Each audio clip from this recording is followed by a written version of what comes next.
Charles de Gaulle was a man who defined resilience. From his early days as a soldier in the First World War to leading the Free French during the darkest days of World War II, he embodied the unshakable resolve of a leader who refuses to bend. His story is one of defiance, of standing tall when others crumbled, and of shaping a nation's destiny against overwhelming odds. He was not just a politician, he was a warrior, a strategist, and a visionary who saw beyond the moment, beyond fleeting popularity, and beyond the immediate pressures of the day. Born in 1890, de Gaulle's military career shaped his worldview. He was a soldier who believed in France's grandeur, and when that grandeur was shattered in 1940 by the swift and brutal German invasion, he refused to accept defeat. While his peers surrendered or collaborated, Gaulle took to the airwaves from London, issuing his famous Appel du 18 Juin, urging the French people to resist. This was not a call for comfort.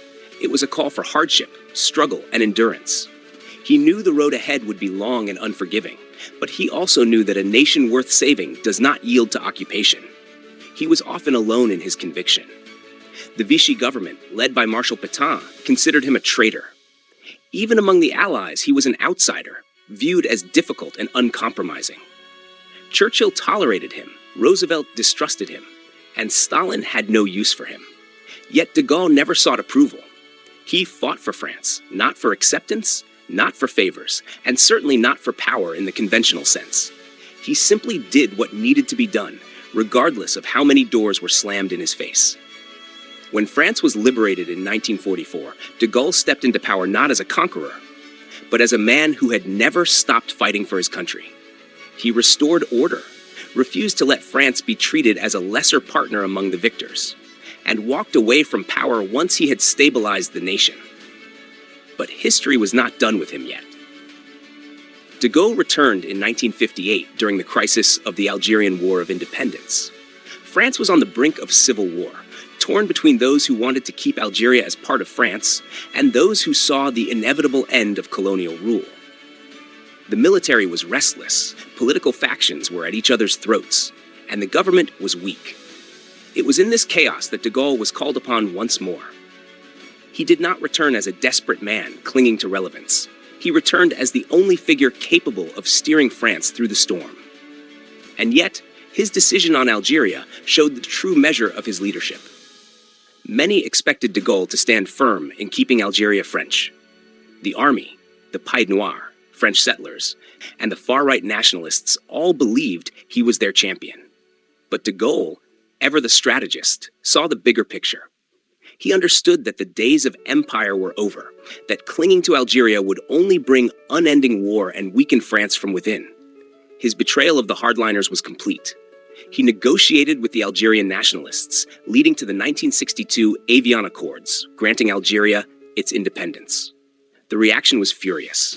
The Organisation de l'Armée Secrète, OAS, an extremist paramilitary group, attempted to assassinate him multiple times.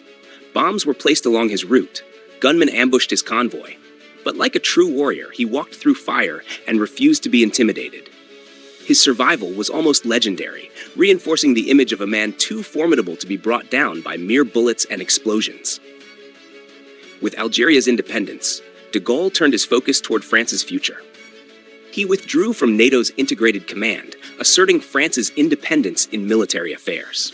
He strengthened the French economy, developed its nuclear program, and ensured that France would never again be treated as a lesser power on the world stage. He was a man of contradictions, both pragmatic and idealistic, stubborn yet adaptable. He infuriated his allies, but commanded their respect. His presidency ended in 1969 after a failed referendum, and true to form, he did not cling to power. He resigned and faded into the background, retreating to his home in Colombey-les-Deux-Églises, where he spent his final years. There was no grand farewell tour, no desperate attempt to hold on to influence.